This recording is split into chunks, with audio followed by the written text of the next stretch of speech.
Hello, good evening, and welcome to the Virtual Motorsport Series, round 2 of the Silver Split. My name is Sverre Komman. I'm once again joined by my co-host Daniel Krylov, and today we are racing in Qatar at the Lusail International Circuit.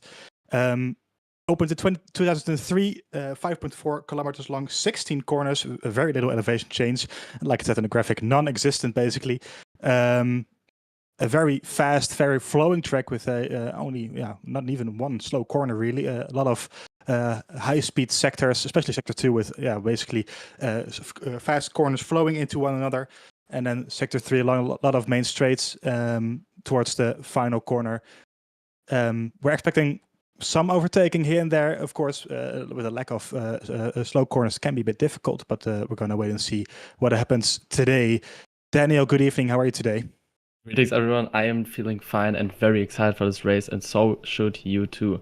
It's a great track for racing. I don't know about overtaking, but I'm sure the boys will get this task done, and we will see some great racing today. We sure will. Let's take a look at the driver lineup for the LMGT3, the first class who's going out for qualifying in just a few moments. Last week I had my results here ready to go, and we had in LMGT3 Michel Thomas going on pole position, as well as the race win later on in the Aston Martin. I think he is driving. Yes, he is. A lot of Aston Martins being very quick last race out in Spa 2 weeks ago, so we're gonna have to wait and see how those cars perform here in the desert. Some Porsches here as well. We don't have everybody on the grid tonight from this list, so let's see who performs well tonight. Any drivers are gonna... Oh, let's take a look at standings first, actually, Daniel, before I come to you. As I said, Michael Thomas winning the race last time out, followed by Matteo Pecci in P2, also in the Aston Martin, and Clemens Keinsel in the Ferrari in P3. We had a lot of DNS last time out, so from P8 on downwards, 0 points were scored, with Axel Bailey in the Lexus, the final point scoring position for P7 back then. Hopefully this time out, not too many DNS as we had last week. I think we had like 8, if I'm not mistaken, Daniel. It was very bizarre. Yeah, it was a very bizarre season start last time around.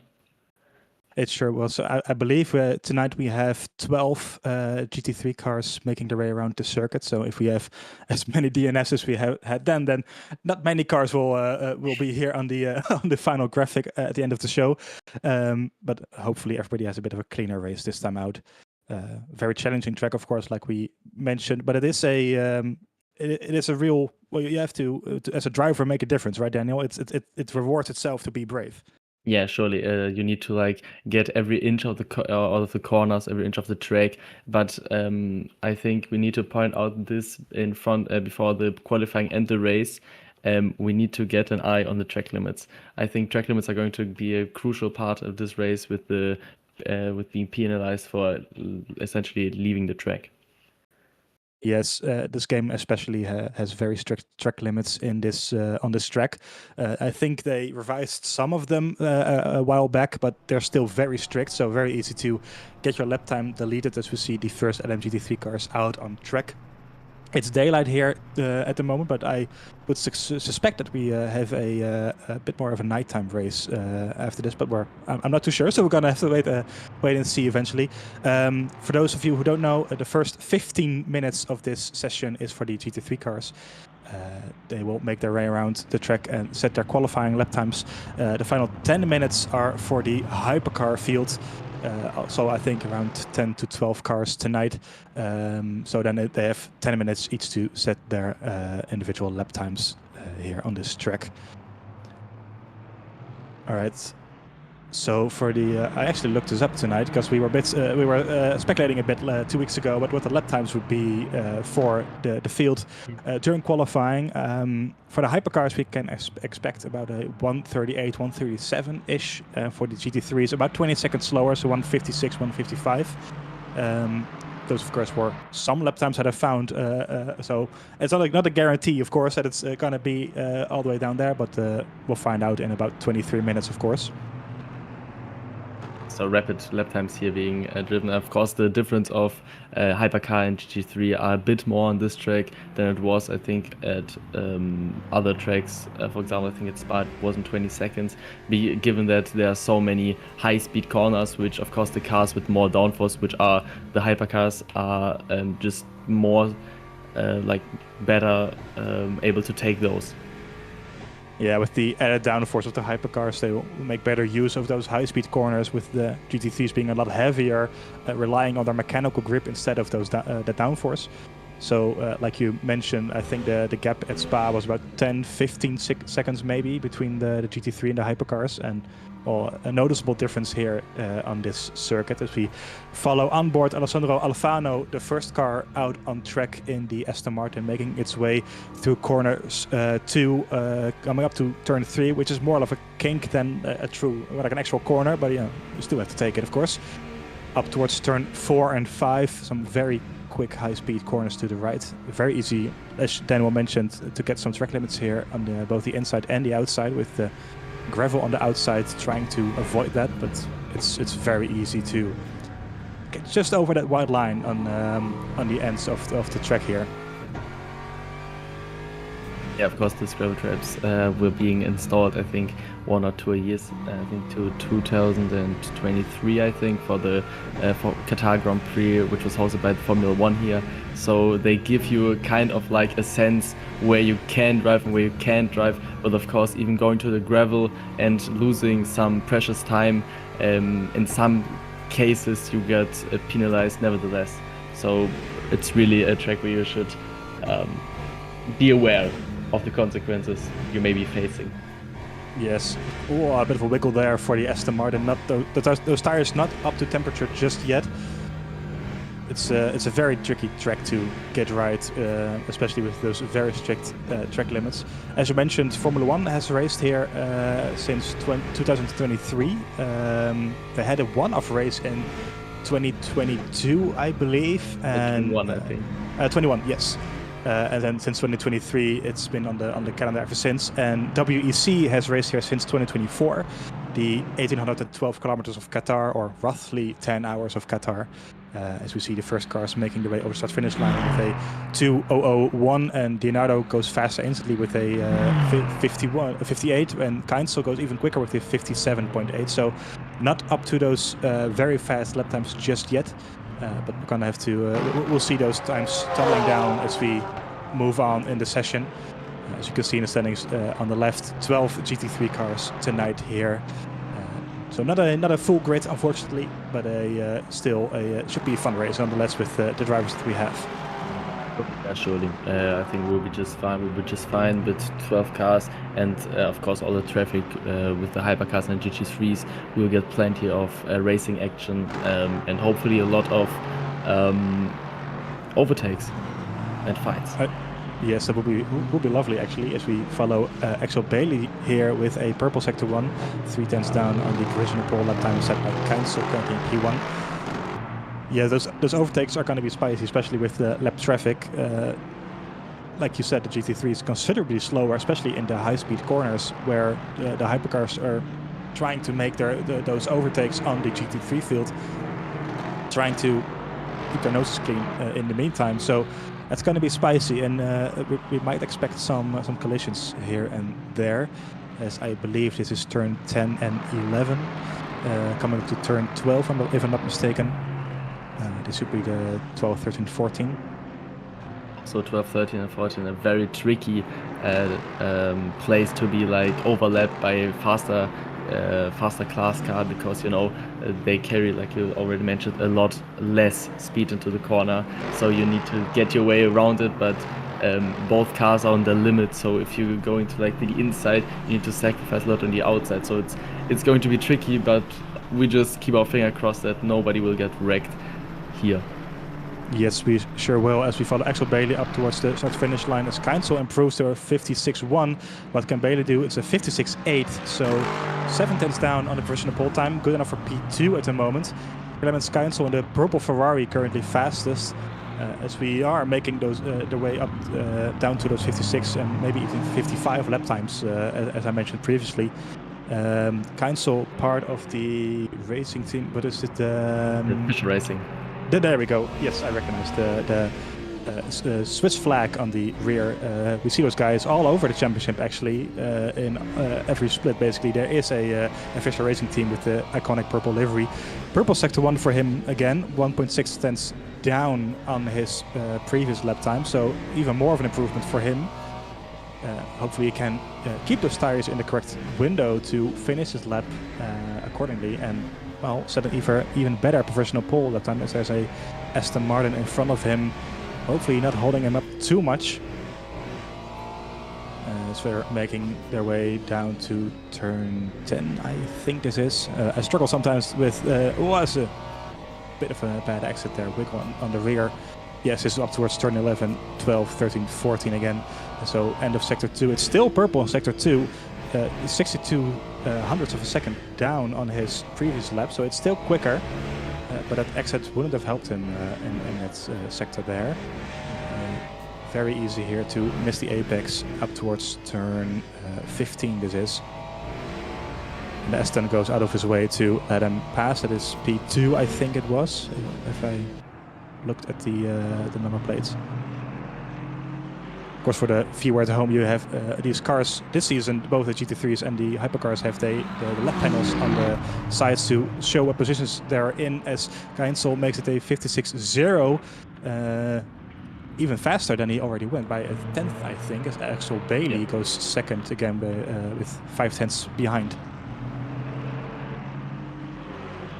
In the Lexus, no, even. Oh yeah, true. So it's yet not such a Aston Martin dominance as it was last for 2 weeks ago. I need to remember when the race was. So yeah, we'll see. I hope we see a lot more variety in today's grid. But yeah, as a yellow flag is, it's already gone. Oh good. Probably someone getting back to the pit lane. Yeah. Of course, 2 weeks ago we had a race at Spa-Francorchamps in Belgium, which was also the place where the pre-qualifying happened. So all of the drivers had a lot of experience around the track with the cars that they had chosen, which also kind of may have suited the Astons a bit more, of course, if those cars are very easy, very comfortable to drive. So it may have suited those drivers a bit more there as well, as Clemens Keinsel goes purple again in sector 1. So the tires still holding on for him and creating quite a big gap to Axel Bailey in P2. Still 5 tenths of a second. It's purple sector 2 as well by nearly a tenth. Maybe we're going to see the first 55 here as he touches the gravel there on the exit of turn 13, I think it was. Turn 12, 13. We'll actually see someone going wide there as well. Not what you want to have there in going into those fast corners. Coming up to turn 16, I think this is it. This is final corner of the circuit. Let's see where the time stops. Coming up to the finish line, there it is. It is a 55.6. Wow. Wow, this is quite it. It's a very fast lap time. The first 55 you see here tonight, almost a second clear of Axel Bailey in P2. A dominant performance by Keinsel, who I believe didn't finish all that high in the. He finished third in the at Spa, so he got a podium there. But this is a very dominant performance by him. Really is, as we see a Lexus of Robin deep to Praron without a rear wing, so not what he hoped to achieve this qualifying session, surely. No, that's not much, not ideal to have during a qualifying session. As we see Michael M. Thomas here in the Aston Martin. He won, of course, 2 weeks ago at Spa. Right now he's half a second down coming through sector 2. And he loses it. Into the gravel. The commentator curse. The commentator curse. I'm sorry, Thomas. That's a bit of a disappointing qualifying for him, I think. P7, 1.6 seconds down on pole. I believe he got pole position last week as well, 2 weeks ago as well, didn't he? I can't look it up. I'm not quite sure if we had. I think.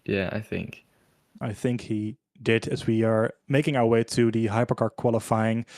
These are the drivers competing in the Silver Championship this season. I believe we have 12 drivers for this of this grid tonight as well. Last time out, we had Mateusz Barzenk winning the race in a very dominant way, even making a tire change during his pit stop, the only car to do so in the number 83 Ferrari. Luca Lomonaco in P2 and Francesco Pezzin in P3. So we're going to see how those drivers perform tonight. Last time out, we had a very close qualifying session in the hypercar with, I believe, the top 5 covered by a 10th, maybe 2, I think. Daniel, correct me if I'm wrong. As we look at the hypercar, was the GT3. I know we had one qualifying being extremely close, but I do not quite remember if it was the hypercar or the GT3, to be honest. I'm pretty sure it was the hypercar, but we'll come back on that. Oh yeah, it was Caslo Monaco. Yeah, I remember. Yes. I remember his name. It's only two weeks ago, but so much has happened ever since. So yeah. Sometimes we have to dig around a bit to remember what happened. These are the race results of 2 weeks ago with Barzenk. As you can see, 10-second lead on Luca Lomonaco with Francesco Pezzin in P3. So hopefully he can continue that form coming here into Qatar. Of course, we just saw that Michael M. Thomas, who performed very well in Spa, had a bit of a nightmare here in qualifying, only qualifying P7, 1.5 seconds down on pole position. So it's, of course, no guarantee that you're going to perform well here as well after performing well in Spa. So these are the hypercar standings. Not as many non-finishers as the GT3, so points all the way down to top 10 with Eric Killy closing down the field here in P10 with 1 point, Lucas Fieder 2 points, Robin Deschamps 4 points, Daniel Benefield 6, Simone Casciaro 8 points, Michel D'Arezzo 10, Marco Canta 12, just missing out on the podium, and then the top 3, as I previously mentioned, Mateusz Barzenk, Luca Lomonaco, and Francesco Pezzin. 1, 2, 3 for Ferrari last time out. I would suspect a bit of a Ferrari versus Toyota fight going in here on this track, looking back at like previous LMU events and other races here. What do you think, Daniel? Yeah, I'm afraid we will have like a Ferrari Cup with some Toyotas trying to make a difference. I don't know if the Peugeot, if that's the track for the Peugeot. I'm not quite sure. I think Peugeot's better at like more fastest tracks like Monza or Le Mans, but we will see. I'm sure everyone is going to give it their all in this qualifying session and the race. So yeah, it will be quite a surprise, I hope. We can only wait and find out. Yes. Yeah. As the drivers are making their way to the pit exit, of course, it is one session, so the light will be green, but they are told to wait here until there's 10 minutes left into the session. So they're all waiting at the pit exit on the way to the circuit. So you see 3 Ferraris and the Toyota there in P3, trying to recognize some liveries already, but I can't make out the numbers just yet. As there is 10 minutes to go, so the drivers making their way out onto the track. Number 3 Ferrari, that is Mathieu Bouquet, leading the field, followed by the 83. I would suspect that it's Mateusz Barzenk. It is, there we go. So the winner of last time out, of 2 weeks ago, trying to defend that win again here. Marco Canta, who performed quite well at Spa as well, but unfortunately missed out on a podium, flowing closely in the first Toyota. Michele D'Arezzo in the 3rd Ferrari here, the number 20, who finished 5th 2 weeks ago. So 10 points for him in the championship already. That's in P3. The last podium finisher of Spa last time around. As you can see, a lot of Ferraris, one Toyota, and there we have, well, again, we mentioned this 2 weeks ago, but Esteban Martin Valkyrie, every time you see it, you kind of have to talk about it, of course. Yes. Such an iconic car, and Philipp Schlichting, well, showing the car off once again here, trying to give it a place where it deserves. Last time out, he didn't end up very high, unfortunately. I think he ended up in P17. So not where he would have wanted to end up, but hopefully the Aston Martin can perform a bit better here as Matthias Barzenk is trying to coming up onto his first timed lap here of the session. Yeah, I mean, surely the Aston Martin seems like quite a bad car in being like compared to other ones, but I really hope we will get some decent results this season. We have 5 rounds, including this one left. So I hope with a tiny bit of luck and a lot of performance, we will see him at least in the top 3, maybe more, top 10, maybe more. A podium would be very nice, of course. For the car. That would be amazing. Quite something. Perhaps not right here, but downforce is very important, and the Aston does lack a bit of downforce, I've noticed. So it is very good on the power, as you would expect with the naturally aspirated V12. But it lacks a bit in the downforce. I don't think this is the track for the Aston to score some good points. But I do think we're still visiting Monza in this championship. Let me check that before I say something that isn't wrong, that is completely wrong. We are, yes. We are, yes. The race in 2 weeks' time is Fuji. And after that, it's Monza, 24th of October, Sebring, the 7th of November, and Portimao, the senior finale, the 28th of November. And Fuji, previously mentioned, is on the 3rd of October. So nowhere near done with this championship, of course. And probably Monza could be a track that we can expect the Aston to be a bit more competitive, as Barzenk is finishing up his first time lap here. Let's see what he can put onto the board. Of course, the tire is not optimal just yet. And it's a 38.3, so it's a quite competitive lap time out of the box for him again. Very nice. That's so 1.2 seconds off, so that's not quite there yet, but it's a very competitive lap time by Barzenk straight out of the box. Yeah, I'm really surprised by this. I was like thinking, yeah, maybe it's 1-2 seconds off of the like 38, so the range rate gets really like competitive. But yeah, it seems like he got his tires perfectly up to temperature, and remarkably he seems to either do a slowdown lap, cool down lap, or just did some mistake in the first sector because it was 7/10 off roughly. Yeah, looking at that first sector, I think he is, like you said, he is backing off, so probably a fast lap setup there. Philip Schlichting 1/10 of a second off of Barzenk come to the first sector, so not too far down. Currently in P2 is Le Monaco with 9/10 off of Barzenk in P2, so this would slot him right in between if he can keep this up. Coming through sector 2. And I believe this is turns 10 and 11 near the end of sector 2. So let's see how far down or how far up he is. Of course, we don't know yet.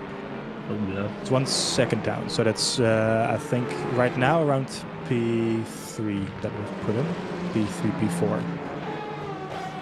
Not too many competitive lap times just yet, of course, but it's a good start so far.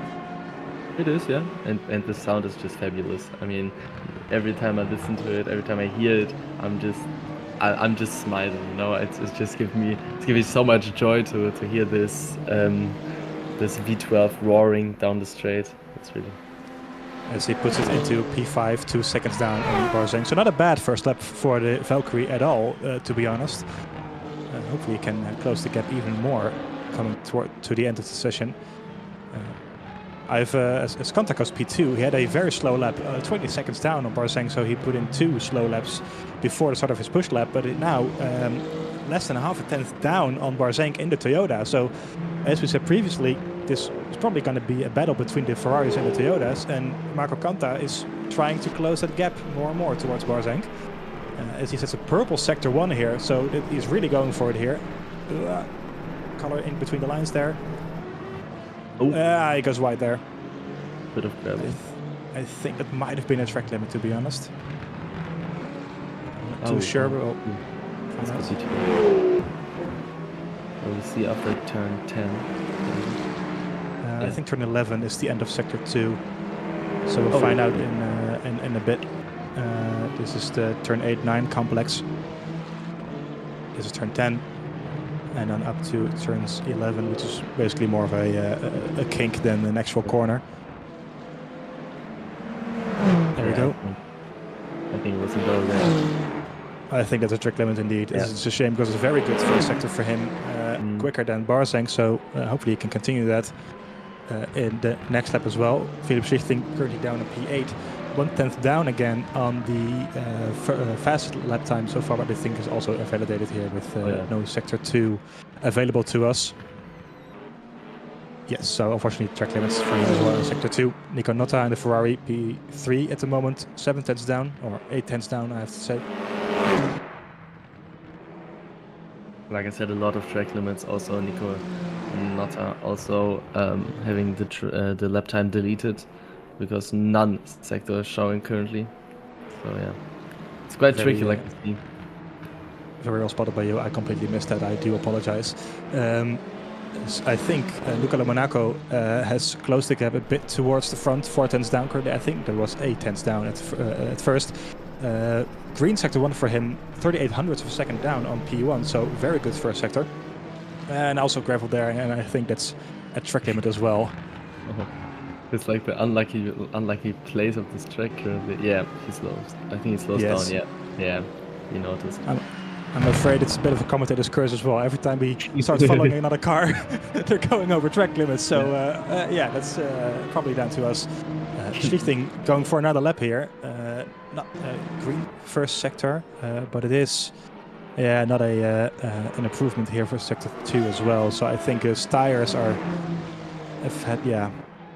tires are probably lacking some grip now. Currently 2 seconds off. What can he do in the final sector? It's no track limits for him, I think. On the final turn. Up towards the start-finish line. What can he do? Can he improve? It is no improvement for him, so still P9.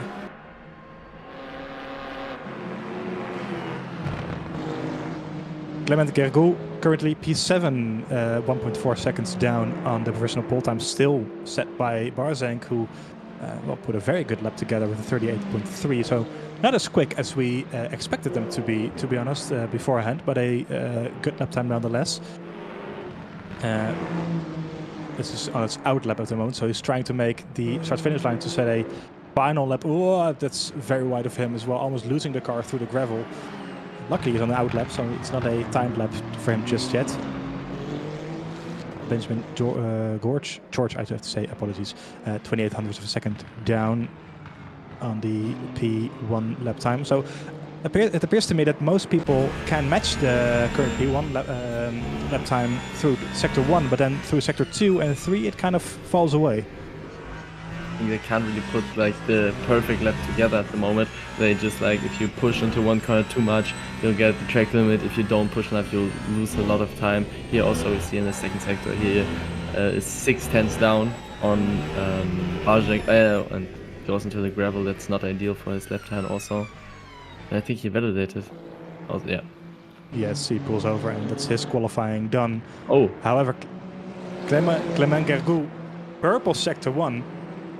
We've, of course, like we just mentioned, we have seen quick sector 1s before, but can he keep it up through the that's very close to track limits there.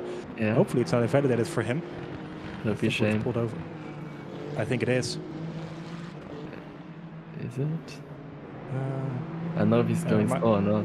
It looks. I think my eyes are deceiving me. Sorry. I thought for a second he'd slow down, but I don't think he has. So coming up to the end of sector sector 2. Is it gonna be quick? 6/10 down again. So consistently everybody can match Barzank in the first sector, but the sector 2 and 3 are just incredibly quick by him, and nobody really can match him along the rest of the circuit. So that's a very well put together lap by Barzank, who I think, not trying to commentate curse again, is gonna grab pole position here tonight. I think, yes. And it's really remarkable that he did it on his, I think it was the first, was it the first lap? Is it still the same lap time? I think it was the second lap. I think he started out with a 38.3, but a bit higher, so he improved just a little bit. And I think that was enough for him to grab pole position here, as Nico Notta goes very wide in the final turn, and he doesn't even finish the lap time, so no improvement for him. Well, there you have it, folks. Barzank on pole position again. I think he got pole position 2 weeks ago as well for the race here at Qatar, followed by Kanta and Lomonaco in P3, Poit P4, Nota in P5, George P6, D'Arezzo in P7, and we will finish the rest of the starting grid in just a few moments. Back-to-back pole position. Surely he is going to be happy about it, and surely he will try to do everything he can to convert this into a race win. So he will be tuned for turn 1 and to race that. Yes, well, let's take a look at the starting grid. Mateusz Barzank P1 as remains Marco Kanta, P2 in the Toyota, so very closely followed there. Luca Lomonaco P3, Paul Poit in P4, both in the Ferrari. The row 3 is Nico Nota, P5, and Benjamin George, P6, also both in the Ferrari. So the Toyota really standing out there in P2.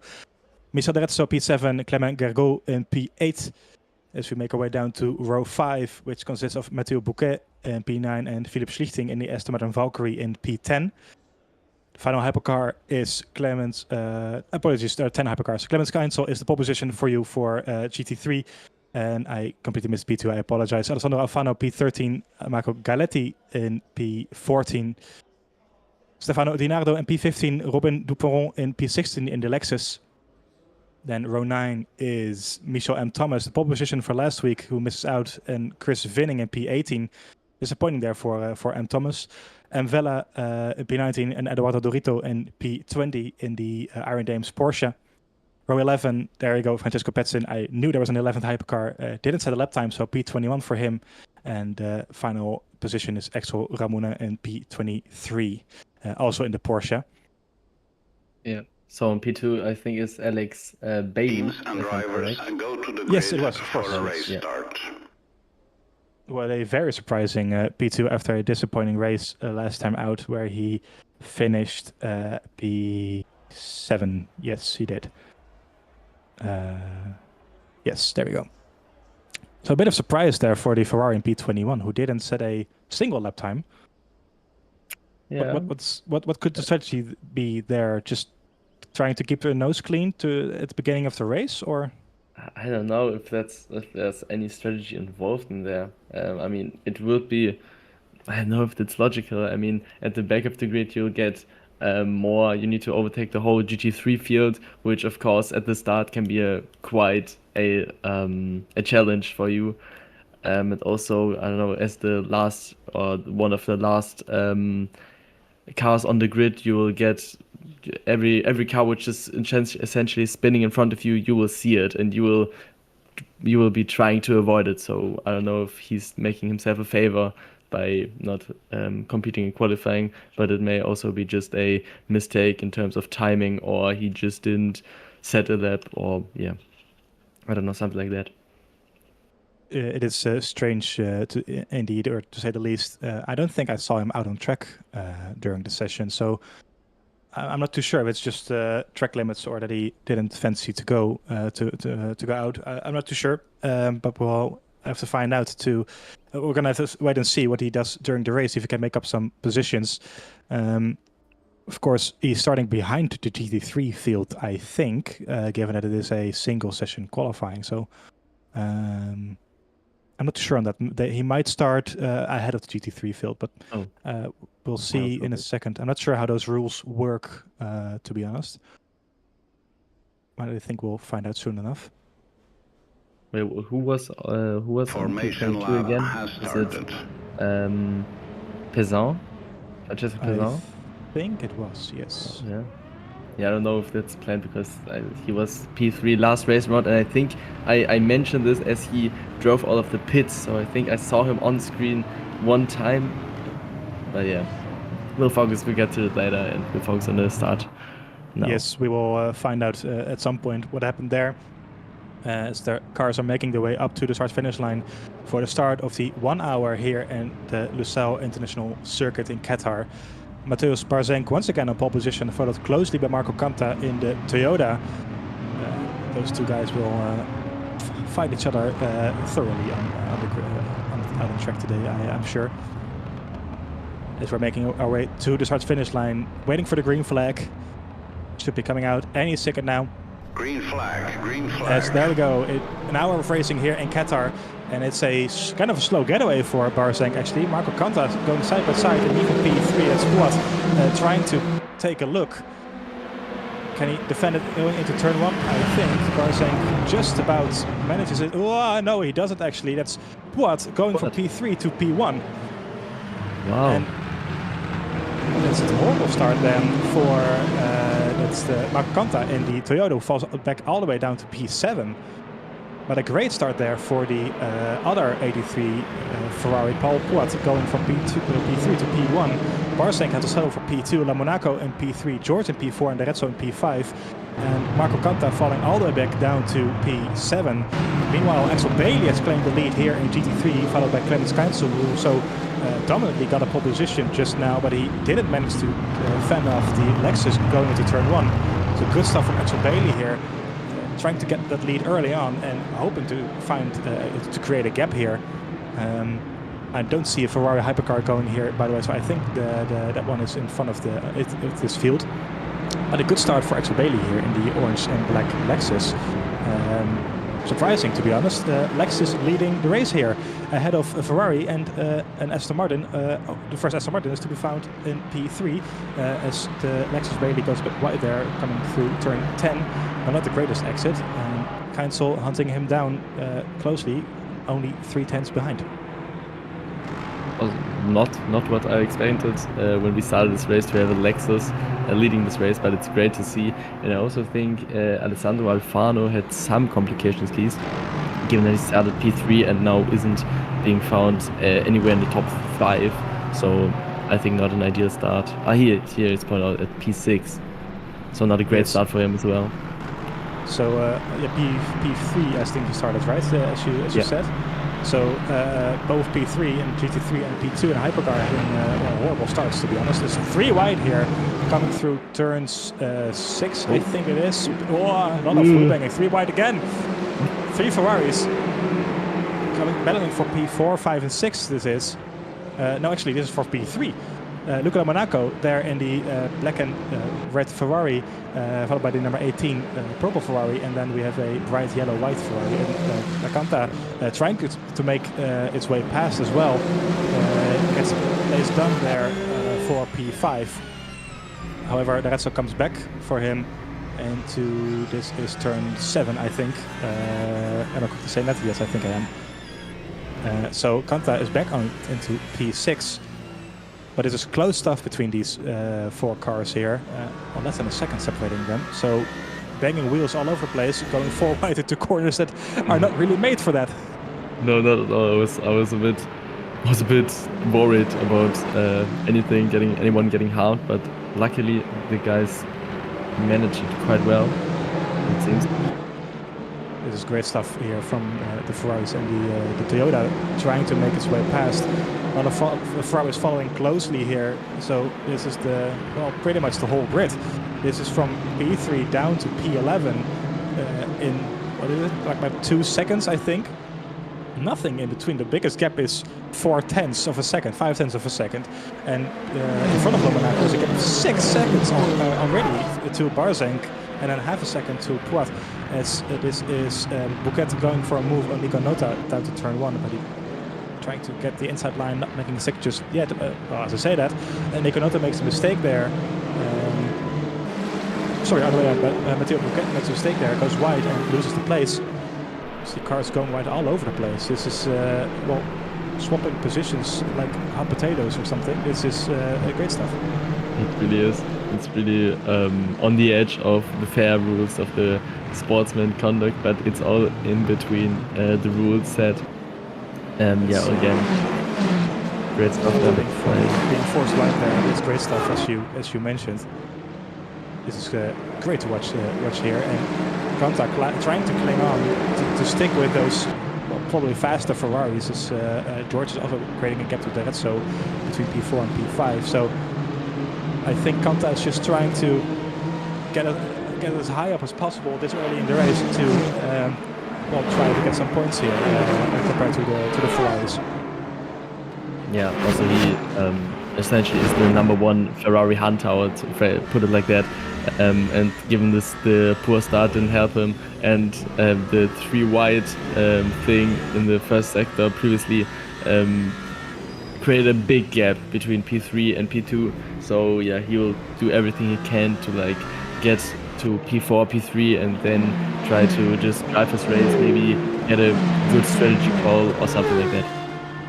The first Ferrari hunter, that is a nice title to give him as he looks for a move down into turn 1 on D'Arezzo, braking very late here. D'Arezzo squeezes him a bit into turn 1, but he does make it stick very nicely indeed up to P5 now for Alcantara again, trying to make those places back that he lost at the start. Started P2 as we mentioned and had a terrible getaway. Well, his launch was good, but then got forced wide into turn 1 and lost about 5 positions. As you see here, Petsen trying to make up places on Gargou for P9, but not making a mistake there down the inside. So it was him indeed who started all the way in P21, or at least he was 21st on the grid. Quite moment there for Gargou. Can Petsen get by? No, not just yet here into turn 7. Petsen trying to make those positions up once again, as he didn't qualify at all or didn't set a competitive lap time, even though we did see him in the session. So it is a bit weird from him. So hopefully he can make up some places here. And of course we see the Aston Martin Valkyrie of Philipp Schlichting following quite closely. And I think that's essentially the best he can do, just drive his own race and, I don't know, rely on some, I think, minor clashes and maybe unfortunate stuff that is going to happen in front of him. So yeah, great stuff by him so far. Hopefully he can keep this up. Battle for P1 between Paul Poit and Mateusz Barzenk, both in the 83 yellow Ferrari into turn 1. These two are pretty much in a league of their own, 5.5 seconds clear of La Monaco in P3. So right now the battle for P1 in this race is between these two Ferraris, with Paul Poit taking a surprising lead after turn 1 and 2. Oh, there goes Barzenk down the outside. It was a very surprising move. I did not see that coming. I don't know, it seems like...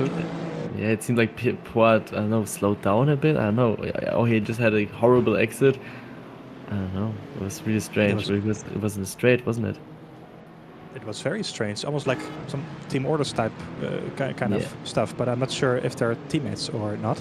Oh, maybe it was because of track limits. He like slowed down to not get a point.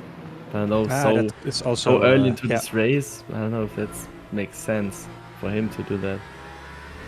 We've mentioned, of course, a number of times during the qualifying already that track limits are very strict here, and you have 3 points, I believe, of the track limits that you can use pretty much in this race, with minor invalidations like this one getting you 1.25 of those 3, but bigger violations can get you up to like 2.5, I think. So you have to be very careful with those track limits. Speaking of those track limits, I wanted to talk to you about something that I noticed in other races, is that the pit entry of this track is very tricky with that. And of course, these cars have to make a pit stop.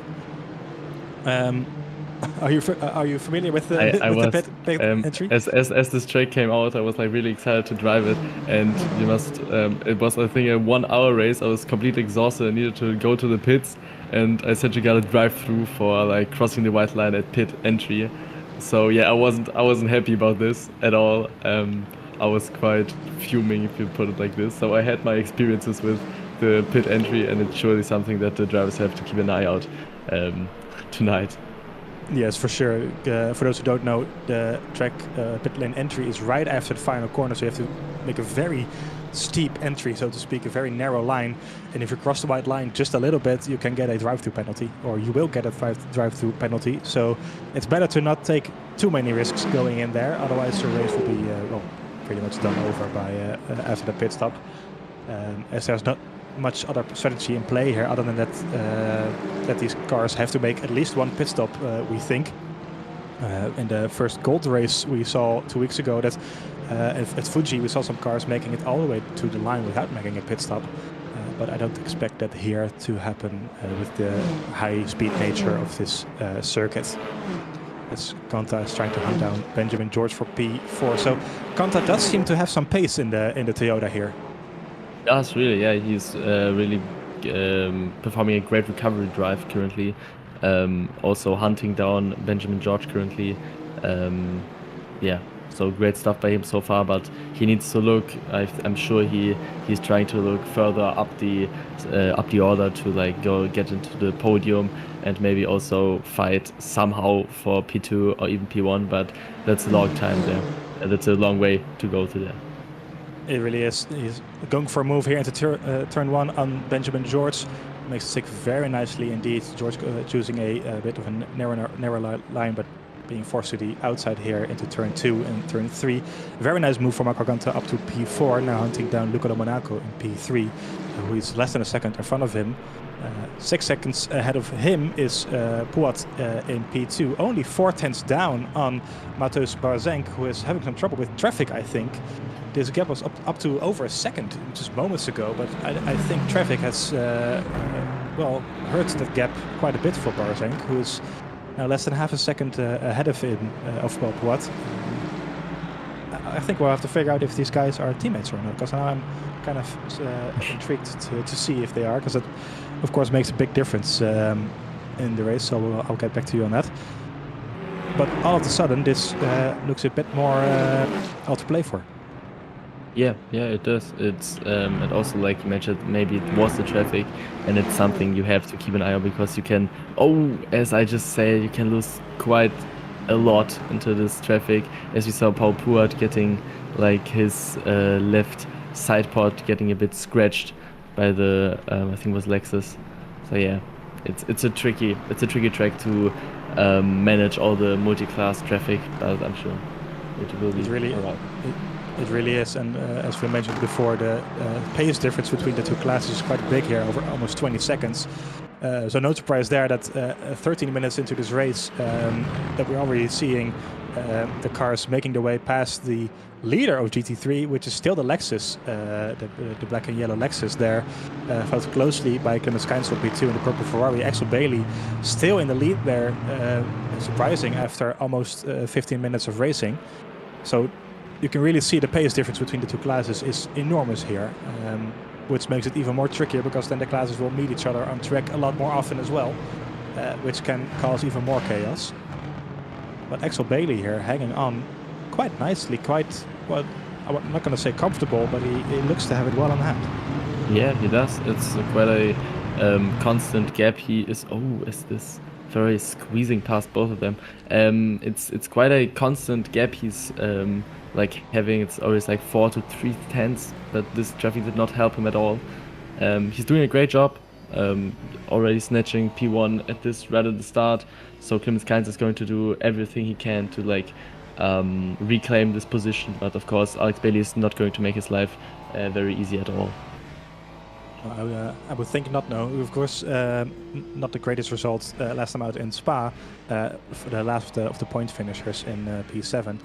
So I think he'll be very happy with leading the race at the moment, as we see more hypercars making their way past this GT3 field.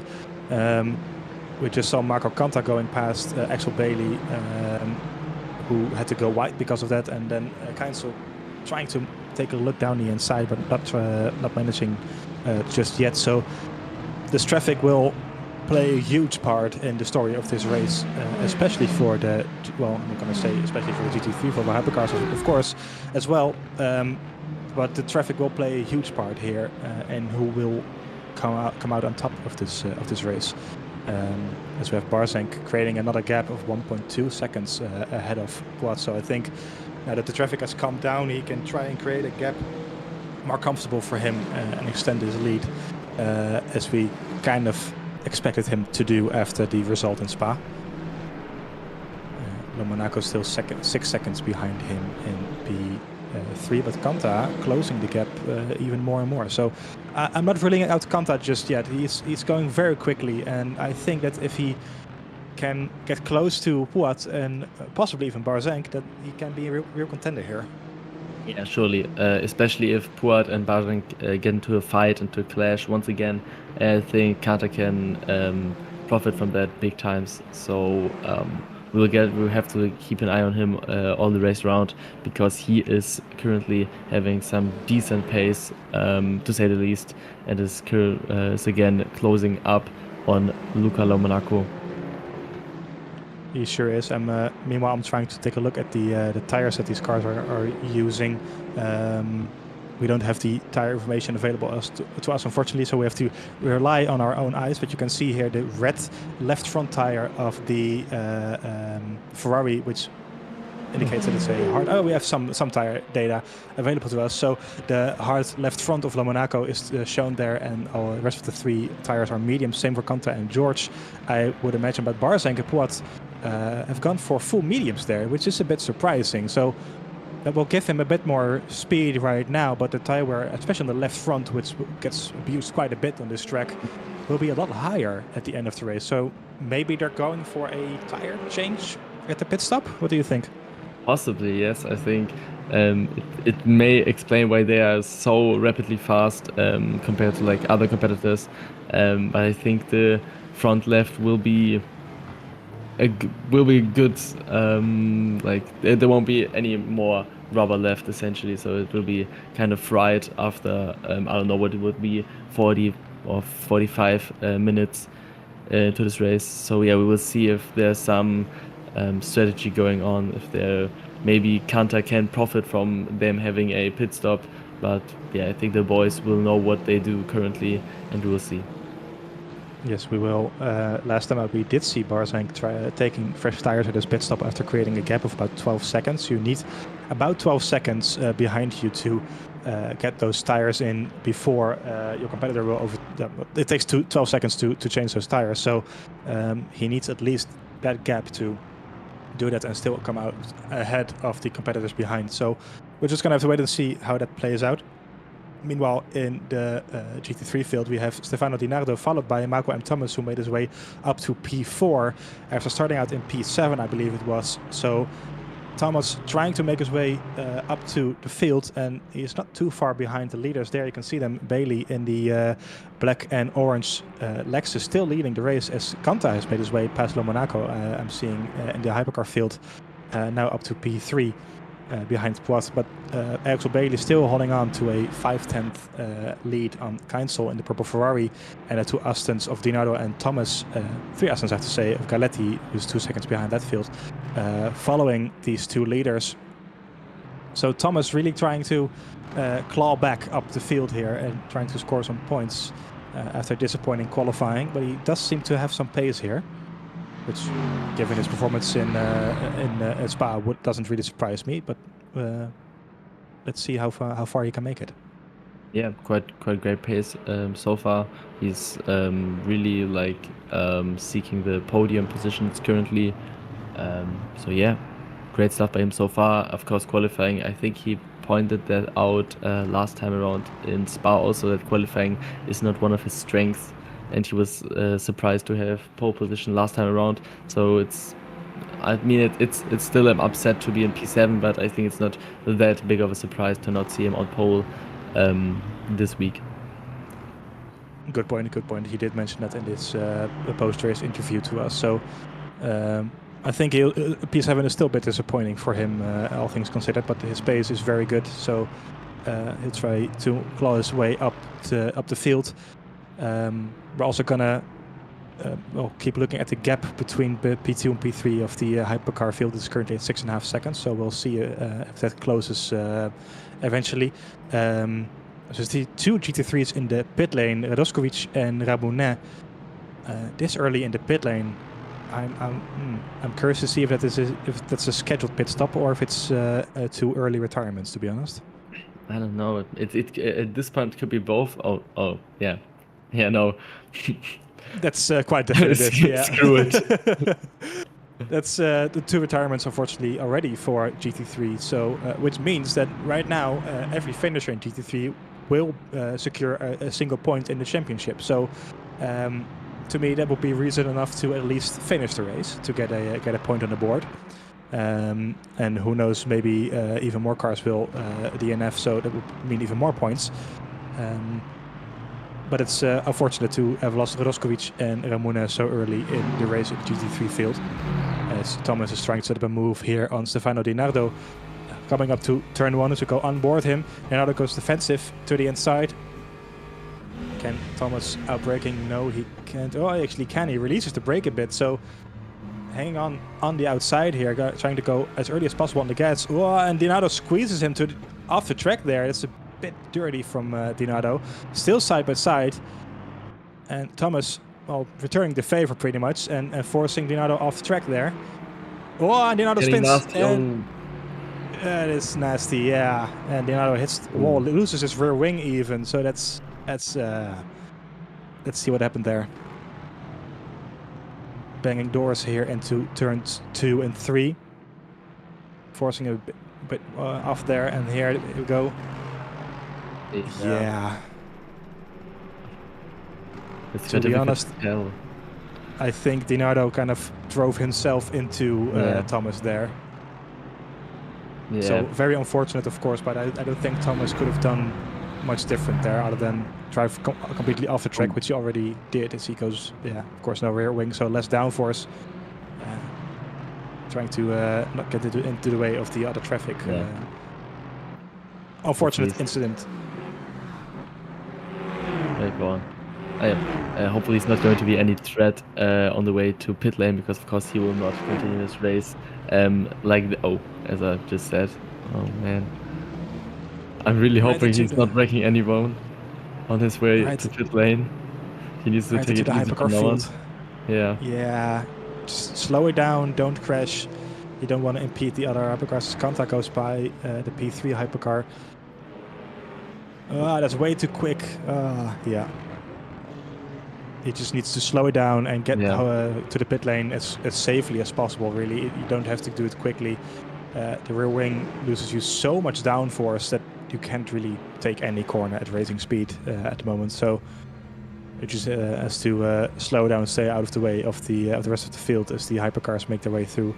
Yes, this is what you want to see. Stick to the inside and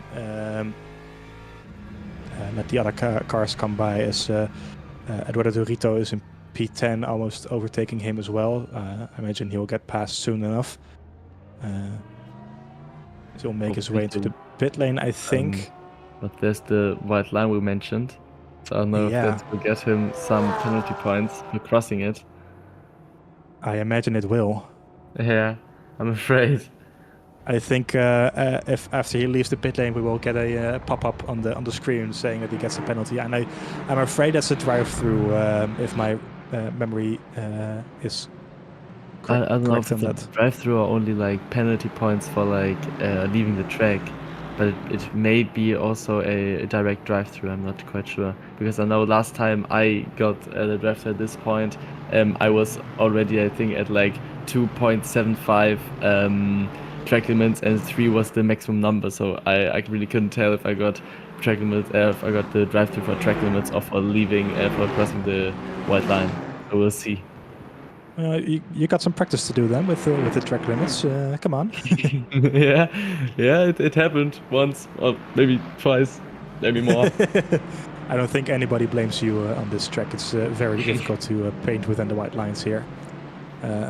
I can't drive this track at all, to be honest. I drive the sim sometimes, but this track, it's kind of impossible for me. So I have no right to say anything about this.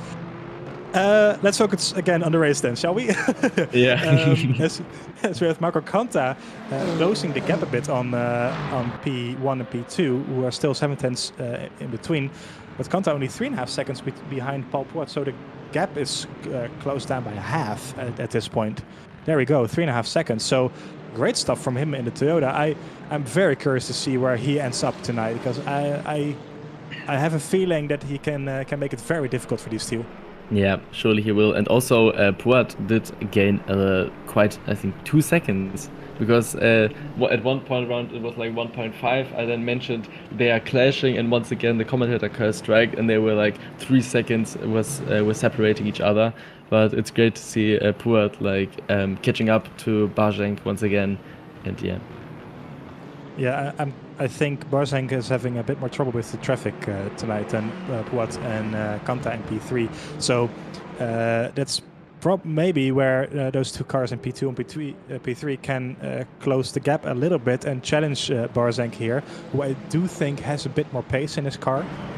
But of course, if you then lose all that pace through traffic, that doesn't really help you either. So you have to be good at both, of course, to score good points in a multi-class race like this.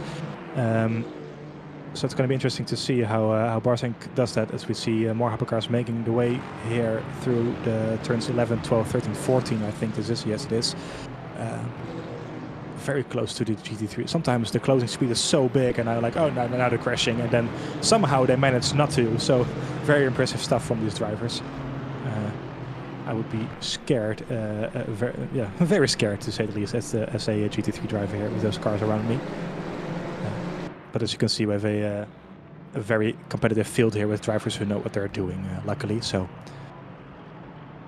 as this is Dorito in P9 at the moment, and Leonardo, who we saw spinning out, I think, just moments ago, he has rejoined the track. I did not see a penalty pop up for him, so I think he just about got away with it. So maybe you're right with that it's penalty points on track limits, but it's not a automatic drive-through.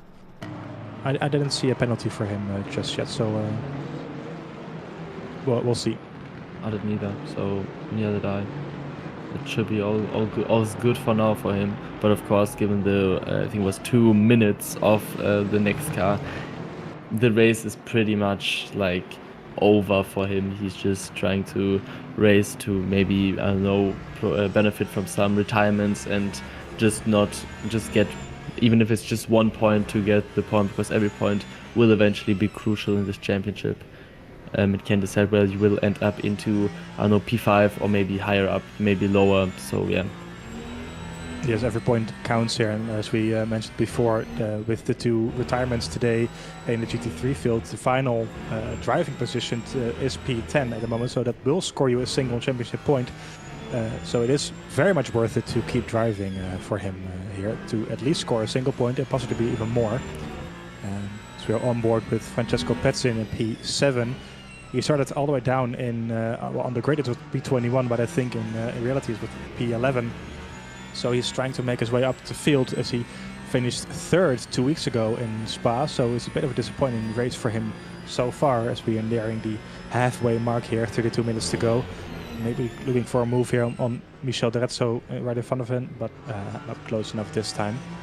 Does have a good exit here, but D'Arezzo closes the gap there on the inside. So good stuff from these guys. Meanwhile, I'm looking at the gap between Poit and Kanta.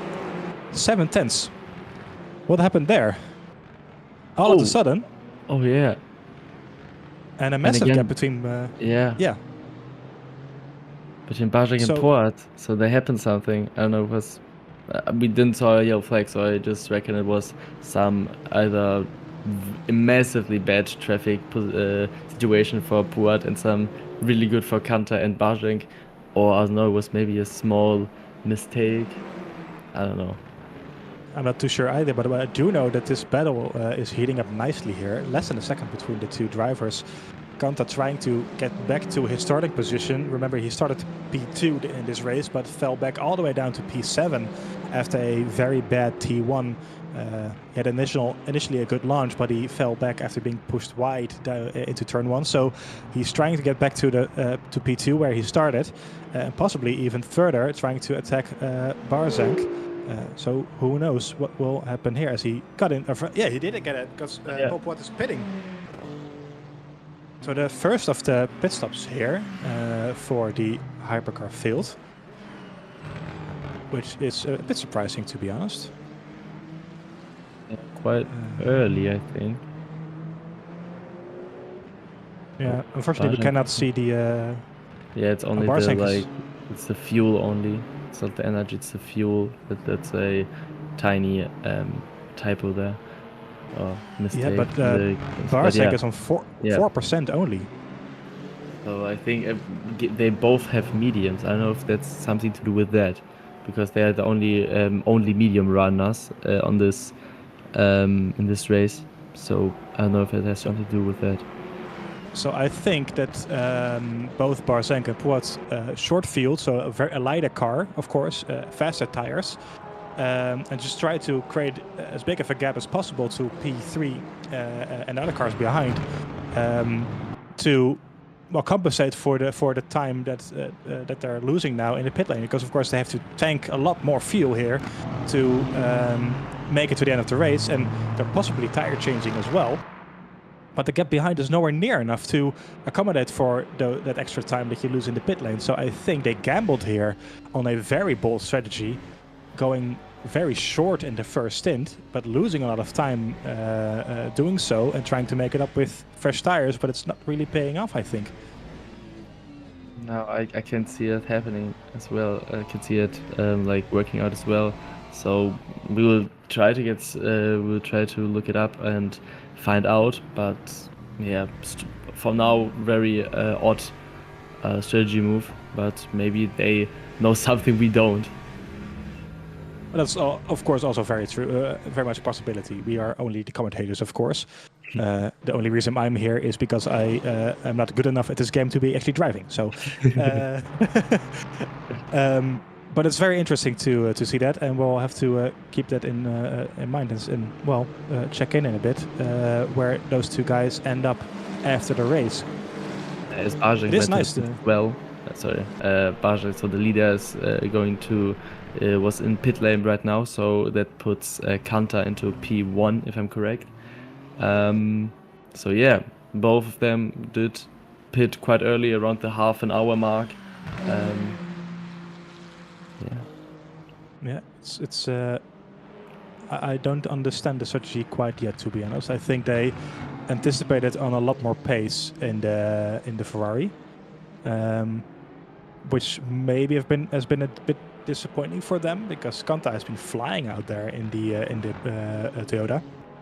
So maybe they were just caught by surprise on the as he goes wide there. That should be another track limit for him, by the insane pace, to be honest, by Marco Qatar, who has been flying all through the race and now can extend his lead a bit here. He already got another second on Monaco here in the last lap. So Marco Qatar, as I said earlier, I don't count him out just yet. He might very well be on to win this race here. Yeah, really, really remarkable pace right now, remarkable performance, given that he was pushed out by not really a fault of his own in first corner, and recovering from essentially P7 to now P1. Of course, it's not with pit stops counted in, but it's just a great performance so far, and I hope to have it all work out for him, because that's tremendous. That would be a very great job by him indeed. As we take a look at the left at the current standings in the hypercar field, also Schlichting currently P8 with the two Ferraris having pitted, but I think after Schlichting pits he will come out in P10, so that would mean that he gets a single championship point in the Valkyrie, which would be very nice for him. But we're going to have to see, follow closely those two Ferraris in P9 and P10, how they end up at the end of this race, where they end up, I have to say. This is going to be very interesting. Some nice strategy at play here. And it's a bit too early to tell how this will end up. So, meanwhile, I'm going to do some calculations, I think, in the back of my mind to see how much time they have behind the Qatar. But yeah, this is going to be very interesting. It will be, yeah. I really love this like strategy game. It really puts quite great spin on it, especially given that it's multi-class. You need to like count on every tiny little detail you can. Maybe come around this track. There's many lift and coast possible, but I think it's very good on this track, given the high speed nature of this track. But yeah, I'm really invested into this strategy game. As we see one pitting, I wasn't sure it was Arezzo, I think. Yeah. Yes, so that's Michel de Arezzo pitting from P6, I think it was, around that. Might have been P4 even. So also making quite an early pit stop here, but I think that given how little you actually have to fuel the car up to go to the end, that they're capable of able to fill up the tank enough to get to the end of the race at this point, I would imagine. Because I think they only have to fuel up for like 8 laps. No, not even 8 laps. I think less than that. So it should be a rather short stop, which is also kind of surprising to see Barza and Capote pitting so early, because they have to fuel a lot more to get to the end. So we'll see how it plays out. Yeah. Wait, 8 laps from now or from? No, I think they have to. So a tank of fuel in the hypercar, I had it written down somewhere. I think it's 45 minutes, so 10 minutes to go. Yeah. So 15 minutes is about 8 laps, I think. Yeah, it is. I was thinking it was like from now on 8 laps. I was like a little bit confused and thinking I got my math completely wrong. But yeah, if you put it like this, it's completely correct. I get your confusion. That is my English for you. No, I think so. Yeah, my brain is working overtime here, but we'll just have to wait and see how this all plays out. Meanwhile, Michael M. Thomas is up to P2. Has actually got ahead of Clemens Kynes, so we completely missed that there. Great recovery drive from him, starting at P7, and now hunting down Bailey, who's still leading this race with a gap of 1.5 seconds in front. But Kynes there, after sitting behind the black and orange Lexus for 35 minutes, being overtaken by the different Aston Martin of Michael M. Thomas. That's not different Aston Martin. He's driving the Ferrari by the Aston Martin of Michael M. Thomas. So that's a bit disappointing for him. I would imagine. Yes, starting from Poland, of course, losing P1 and then losing P2 is, of course, not what he was wishing prior to the race. But essentially great stuff by Thomas, who points out his real strength, that is the race, not the qualifying. So, and that's essentially what means the most in motor racing, to perform well into the race. I mean, you can start from last on the grid. If you win every round, no one will doubt you. Exactly, and of course this is not Formula One. You can actually overtake in this series, with the cars being able to follow each other very closely and just have some very close racing. So, you can actually drive back here from P7 to P2 without any safety car interventions or something like that. So, very good stuff from him. As you mentioned, he talked to us 2 weeks ago after his race, where he got pole position and won the race in a very dominant way, which kind of surprised him, that pole position, because it's, like you said, it's not one of his strengths. So even with qualifying P7, he is able to get his way up back to the field, so his race pace is very good. So, let alone if he fixes his qualifying pace, then he'll basically win anything. Yeah, must be.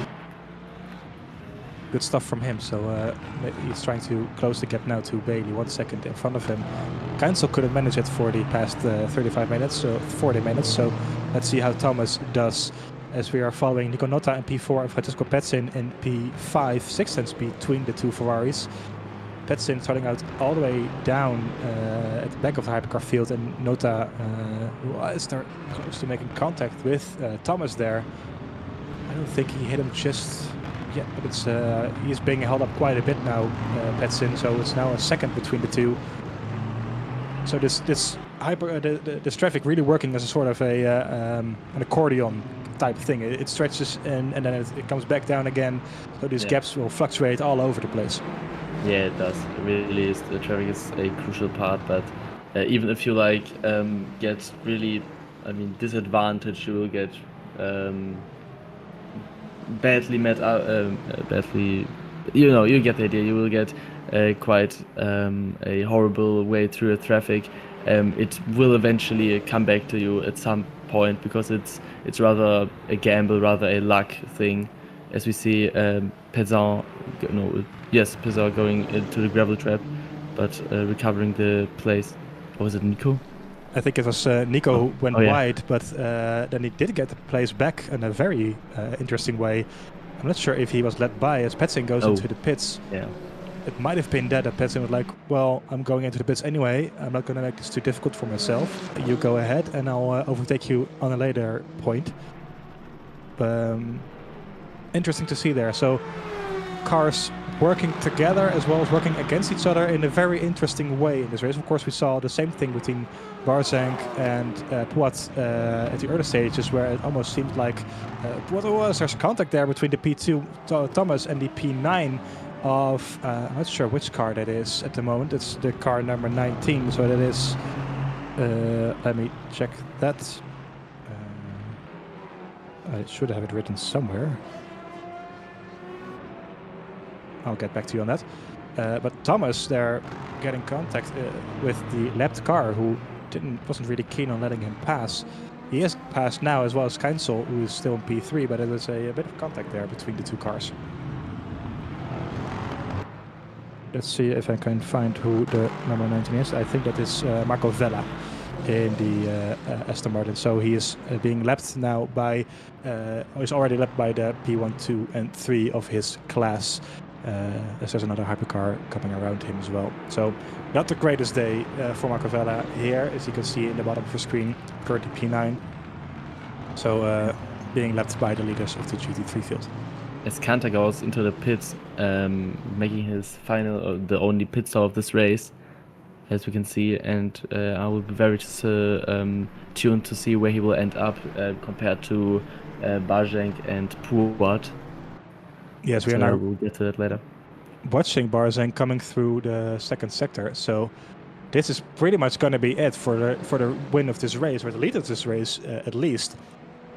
Can Qatar come out ahead as he makes his way through sector 3? I think this is 13, 14, 15, if I'm not mistaken.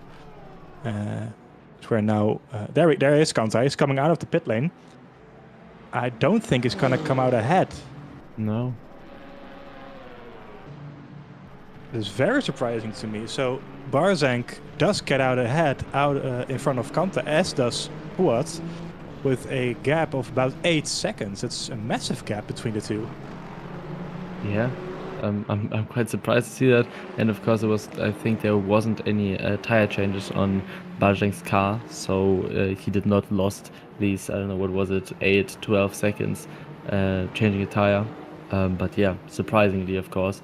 I was not expecting the strategy to somewhat work out, although some people in the YouTube chat were mentioning that they know what he was doing. But yeah, remarkable, really. It is remarkable, very much so. That is, yeah. I'm impressed, to be honest, by the strategy. I did not see that working, but it's very nice stuff from him. So Qatar pretty much having to do his work all over again into overtaking Pouat, who he got in front of course, at some point. But it's a great stuff from the two Ferraris. And Qatar now 7 seconds or 8 seconds behind Pouat. So currently still in the net P3, but he has some work to do here to get back up to P2. As we see the battle for P8 between Benjamin George and Michel Derezzo. Well, less than 2 tenths between the two Ferraris into turns 12, 13 and 14, the very fast 3 right-handers here with the GT3 traffic in front. That's P3 Keinsel. Oh, and a big dive bomb there from Michel Derezzo. Very close stuff, making the way past Thomas there, up to Axel Bailey. This is very close down the inside there, making contact. And the Ferrari of George twitching on the exit there, side by side now, coming towards turn 1. Close stuff between the two. Can Derezzo go for a move here into turn 1? I don't think, yes, he does try to go for it as the building gets in the way, but they're still side by side into turn 1. Can he make it stick? He's forced him to the outside just a little bit, but this turns into the inside for Derezzo. Still side by side here into turn 2. Great racing by the two drivers, leaving each other just enough room to stay too wide on the track. As Benjamin George stays ahead for now. So great stuff by the two drivers, fighting their way, hard and fair for P8 here into the final 3 points paying position. So great stuff from these two drivers in the Ferrari. Really clean racing, very clean fight. We just saw leaving, like I said, just enough room for the other one to get the corner. Yeah. With only tiny bits of contact, which is in these cars quite normal, and the cars can, tank this, and yeah, great stuff. Yes, it is. It's of course different than Formula One, which is open wheel racing. This is closed wheel racing for, well, as you can see, the wheels don't stick out like they do on Formula One cars, so there you can have a bit more contact there without kicking each other out of the race. But it was very nice stuff of the two drivers, and fighting with, fighting very clean, as you say, even for P8 here. Meanwhile, Bailey is still gapping Thomas by 1.3 seconds in the GT3 field, so he's maintaining that gap. That gap has not been bigger than, I think, 2 seconds all race, so this is great driving from him in the old Lexus. This is by far the oldest GT3 car that's participating in this championship. Although I do think they're replacing it at some point within the next few years, but it's always very nice to see this car being driven competitively in these races. So great to see him in first, and his teammate, or well, the fellow Lexus driver Duporon in P5. Not too far behind us. Oh, they're going at it again. Benjamin George and Michael D'Arezzo for P8. It's D'Arezzo. Oh, they make contact, and George sliding a bit, and D'Arezzo going off track. Moving down the inside, it gets a bit rough here now. Wheel banging again on the exit, and it's D'Arezzo who comes out in front as the currently P10 Ferrari. I'm not too sure who that is at the moment. That is Francesco Pezzi in the P10. Joins the fight now for P8. So close stuff between the two cars, and now it's a three-way fight coming up towards the final 13 minutes of this race. See multiple people making more pit stops. Monaco and Bouquet in the pit lane. Nota not making a pit stop just yet, so he is in the lead right now. And for the fellow Aston Martin lovers, Schlichting currently in P2, so we can just red flag the race right now, and everybody will be very happy. But of course, he still has to make a pit stop as well. Oh, that is a great sounding V12. I love that. Yeah. I had the pleasure of going to the real-life WEC race in Spa a couple of months ago, where I heard this car and the Cadillac as well, which is not featured in this championship, unfortunately. Nobody chose to drive the big American muscle car, but this car and the Cadillac, they just stand out. They're so amazing to look and hear. Yeah, really the 6,000 Spa is really a great event, to say the least. I plan to go to there next year, maybe. So yeah, a great. I can't wait to hear both of the cars, and also the Mustang. I love the GT3 Mustang and Aston Martin also, to hear them in person. Yeah. As a small. A tip to put it that way, go sit at one of the grandstands. It's a very nice place to sit in the shadow, and the sound vibrates all over the place. So when the Mustang and the Aston Martin GT3 cars come by, they just roar past, and your whole body vibrates because of those sounds. It's insane. So by all means, go visit one of the WEC races this season, because these cars are amazing, not just in sim but in real life as well. Schlichting is getting into the pit lane for his pit stop with 11 minutes to go. Nota in front of him is also in the pit lane, so that will put Barzank and Puat in P1 and 2 and Kanta in P3, only 2.5 seconds behind them. So he's closed the gap once again. Or maybe it was just a bit smaller than we thought it was beforehand, but this gap, this fight between for P1 is only 2 seconds between these three cars, so everything to play for here. The last 11 minutes are going to decide all of the race, so I think Kanta is going to give it his all, as the both Ferraris in front of him will do too. He's going to extract every tiny tenth of a second out of every corner, every lap after lap. So yeah, I think we will see some great racing if everyone managed to get his tires on the circuit and planted quite properly.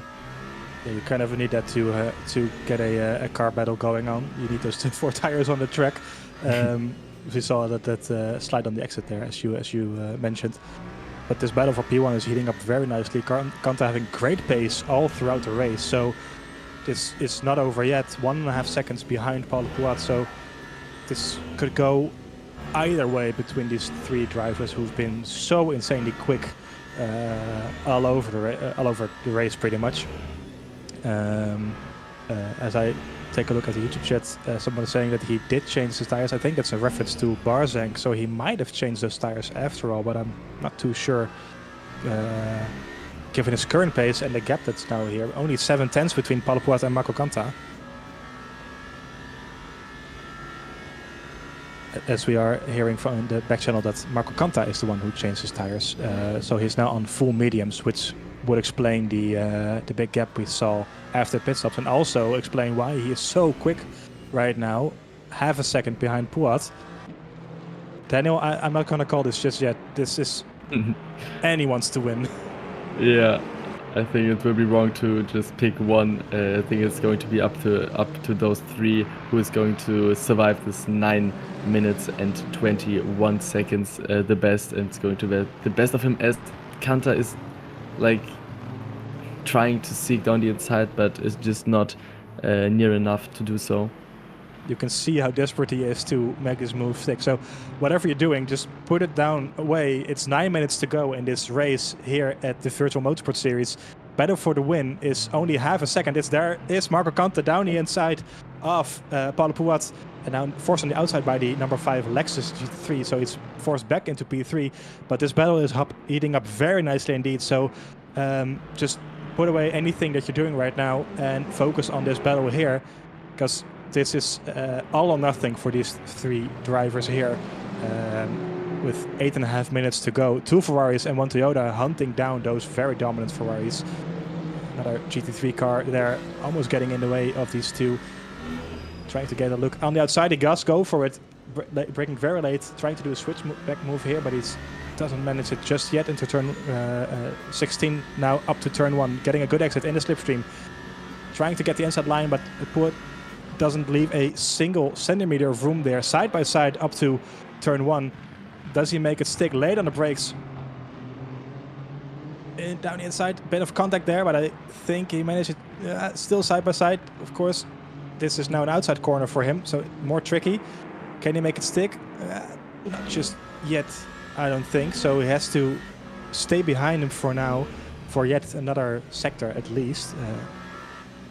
Maybe he can get by in the next couple of corners, but this is insanely close stuff between the 2 drivers.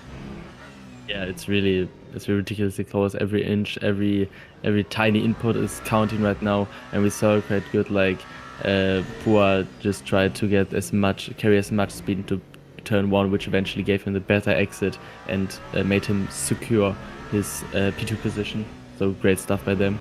As we see Keinzel being overtaken by Canta and trying to not be in the way. I think those bars are going very almost sideways there after passing Bailey. So now the gap is only 2/10 between him and Poit. So there's a mistake from Mateusz Barzank, who is now under threat by the other Ferrari. This is 6/10, 7/10 between the 3 drivers. This is one mistake, and you're losing two positions, and your hopes and dreams are all over. As Canta tries to take a look around the outside once again of turn 16. Does he make it stick this time? He might.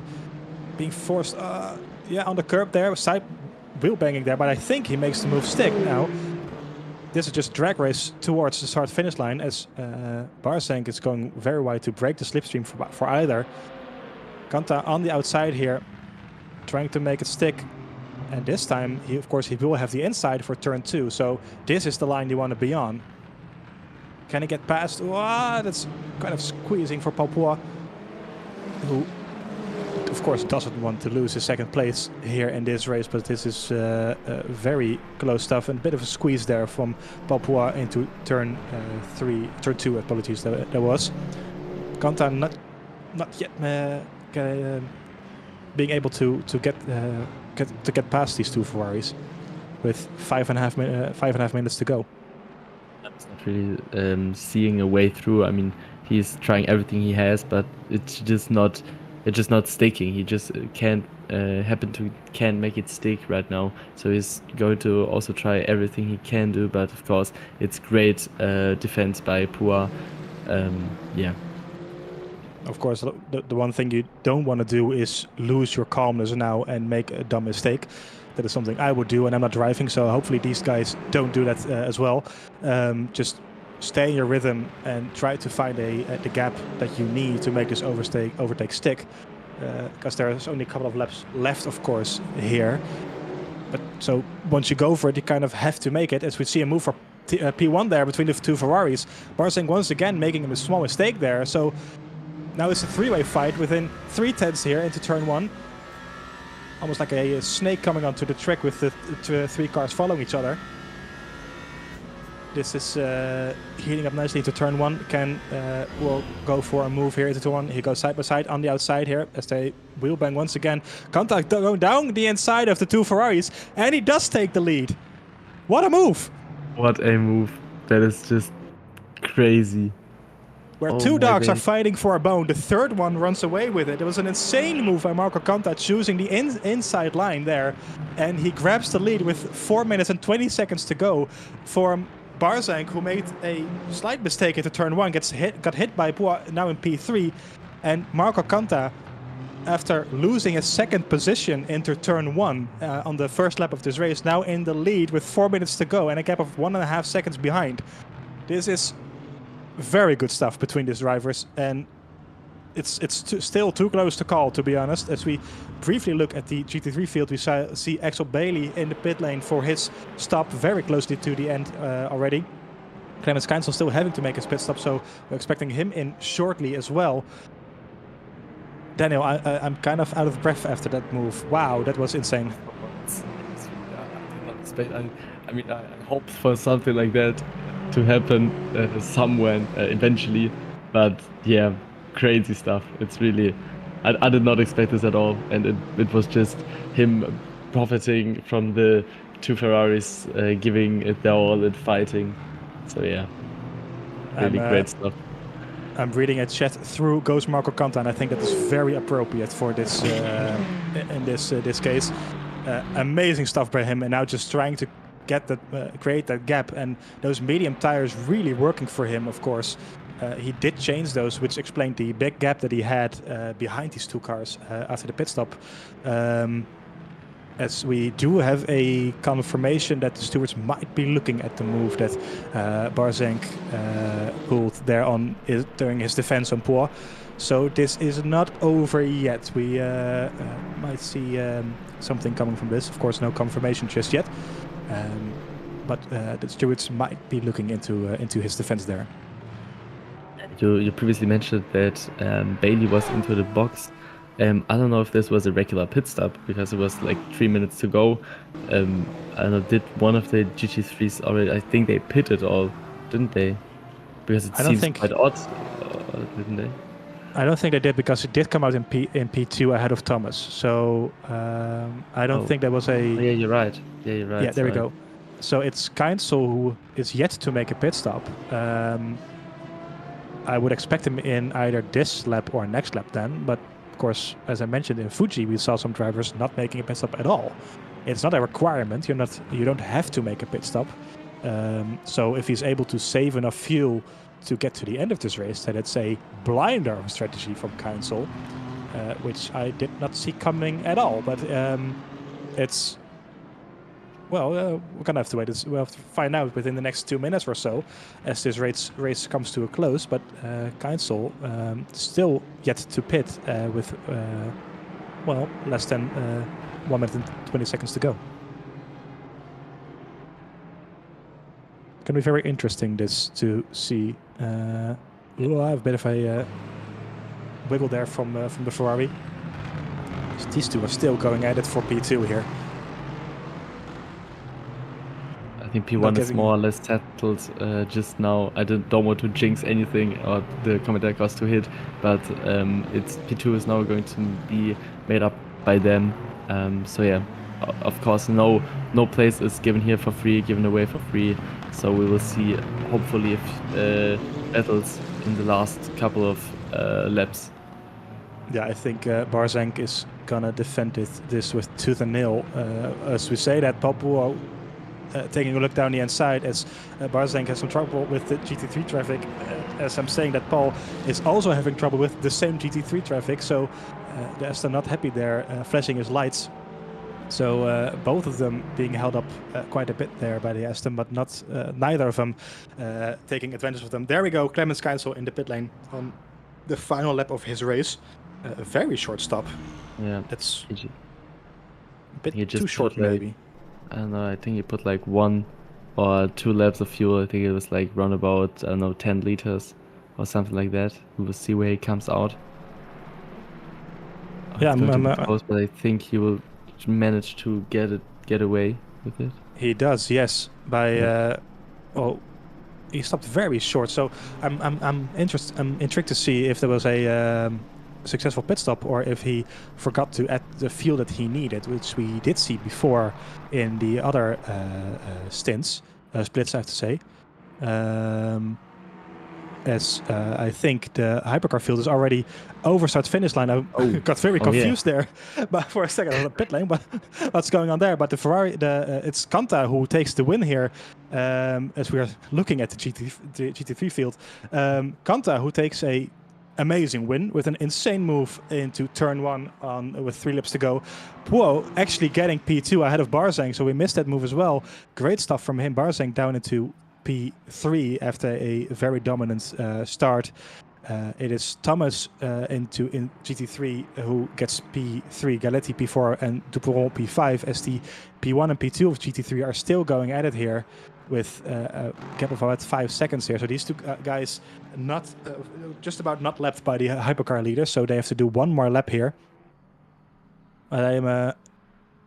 Well, it's a very good strategy from Keinsel here, who made a very short final stop. Managed to get ahead of Bailey, who led pretty much the entire race, except from where it's most important to lead, and that is the final lap. Yeah, great strategy move by Keinsel, you have to say. He really nailed the strategy at this race. So yeah, I think he fully deserved this victory, which if he is going to complete the last few corners, is it the last one? It is. It's the last one. Yes. He should take the checkered flag and win this race. Flashing the lights as well. Very happy, of course, to win this race. Bailey will be very disappointed with a P2 here, but it's still some very good points for him in this race. So hopefully that disappointment will be set aside soon enough to be happy with those 18 points that he can ride up after this race. So good stuff from him. There we go. That was your 1 hour of Qatar here at the Lusail International Circuit. A dramatic ending in the hypercar field with Marco Kanta taking the win into turn 1 with about 3 minutes to go, I think it was. And then you had Barzank and was it again? I am so sorry. Lamonaco. Yeah, it was. Yeah, it was Lamonaco fighting it out for P2 and P3. So. Oh no, it was poor P2 and P3 Barzank. There we go. My brain is a bit toasted here. It's very warm in my room, so I'm struggling here.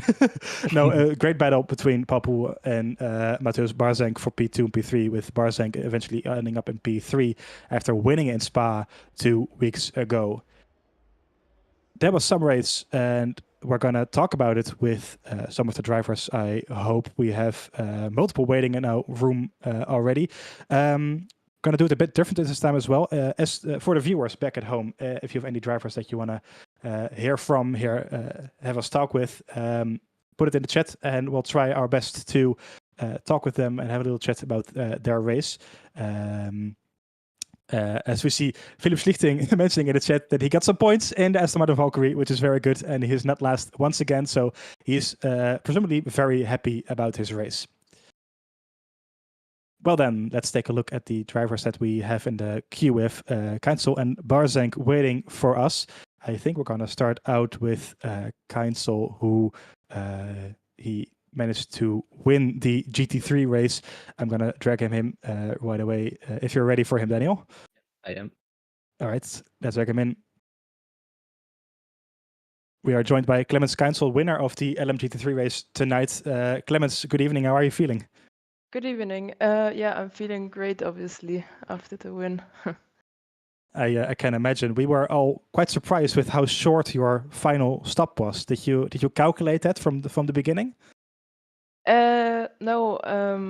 I was also surprised that it was only, I think, 1.1 or 1.2 seconds. At the beginning, I thought I could save the fuel to do a zero stop, basically, but it wasn't enough. Yeah, but luckily didn't change much in the result. Well, you had to stare at the back of the black and orange Lexus for pretty much the entire race in front of you. Were you a bit frustrated that you were not able to get by him on the track, or were you just patient and waiting for him to make a mistake? No, I was patient. I saw that I always saved a bit more fuel than him. In the end, I think it was around 5-6%. Yeah, I just saved the fuel behind him. Great job. So, of course, this is your first win of the season, finishing P3 last race. That's a pretty good start of the season, I would say. Yeah, pretty happy with the results. Now, obviously, the win, I'm very delighted with it. But also the P3 last time out at Spa was a good result. Well, congratulations from me. Daniel, do you have any questions for Clemens as well? Not particularly a question, but I just looked up. You are 14 years of age. Is that correct?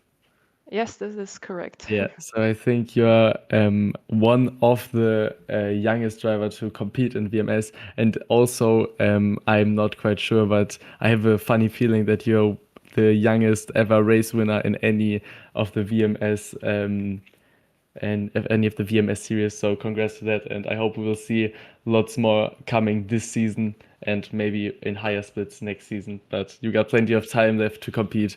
So yeah, have a nice one. Yeah, thank you. Well, have a nice evening, and we will see you in 2 weeks' time for the next race at Fuji, I believe. So have a good evening. Yeah, you too. Bye. Goodbye. Bye-bye. Bye. All right, and our next guest is Mateusz Barzenk, who eventually finished P3 in the hypercar race after a dramatic ending. So I'll drag him right in to get his perspective. Good evening, Mateusz. How are you feeling today? Absolutely dog shit. Oh man. That was terrible. That was a very honest response by you. That was a very dramatic ending of the race. How was that for you? Yeah, not ideal. I was on the wrong strat because I didn't change the rewrite. I was thinking about it, but I thought it would be faster not to change it. As you can see, it was way slower. And then, yeah, a bit argy-bargy with P2. But yeah, we were even in that contact, but the move he made into turn 1 on lap 1 was definitely not clean. No, like he was so far back and went into my side pod. I was lucky not to get any damage from that. And yeah, I had good pace, but didn't work out for me today. Well, that must be quite frustrating, of course. Daniel and I were a bit surprised by the strategy that you used with you short failed at the start. I believe you had less energy. Same as last time out. Okay, so what is your idea behind that? Trying to get more of a gap behind you? It's the strategy is like to get a gap at the start to have a comfortable position, and then change tires to be okay with that. Yeah, but it didn't work out because I got rammed into turn 1 and I was stuck behind the guy who was like going off every flipping corner for the first 5 laps. So I lost a lot of time there. And then, yeah, in the end, I probably lost the race by this moment.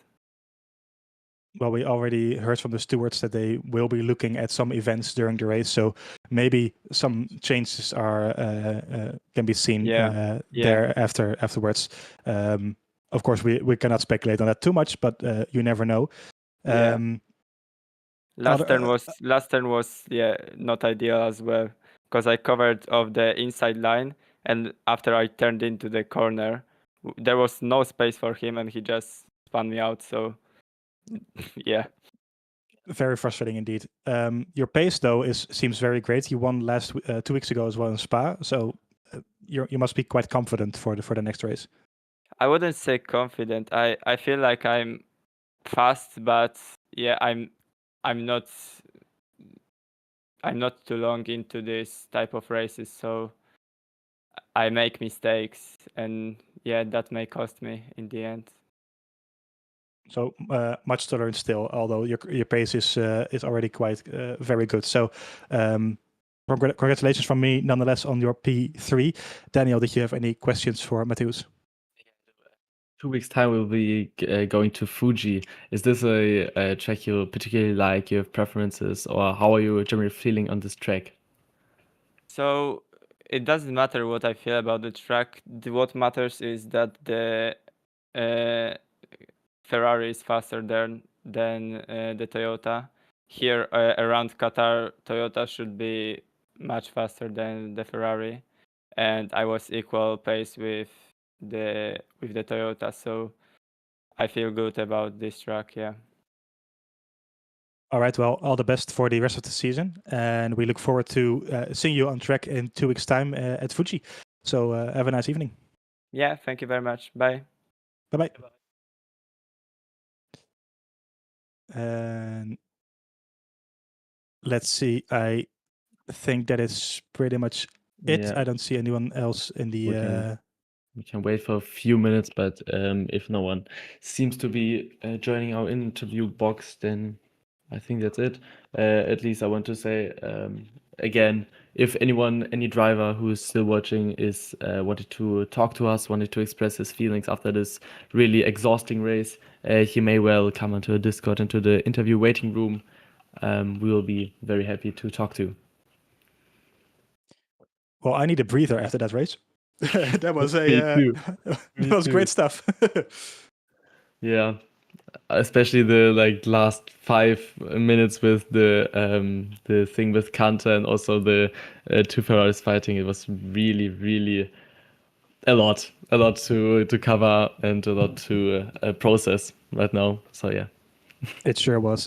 Well, it sets up us up nicely for Fuji, which is a track we will be racing at in 2 weeks' time, of course. Great track, a lot of elevation changes, so a lot different in some ways compared to the track that we were on today. Very much looking forward to the track personally. How about you, Daniel? Is it a favorite of yours?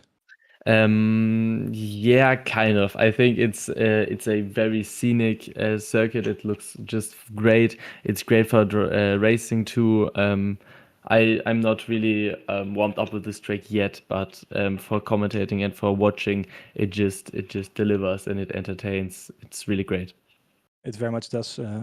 I personally won a 6-hour race on Fuji on the Assetto Corsa last year, so I have a bit of a preference to this track. So we look forward to that. I think we're just gonna round up here tonight. Thank you all very much for watching once again to the Virtual Motorsport Series at the Silver Split, the second round here at Qatar. If you enjoyed the stream, give us a like, a subscribe, do all the good stuff for the algorithm if you want to. And we hope to see you again in 2 weeks' time when we visit the rising sun, the land of the rising sun, Japan, for the 1 hour of Fuji. See you then. I was Sverre Komman. Joined with me is Daniel Krylov. And thank you very much for watching. We'll see you next time. Bye-bye.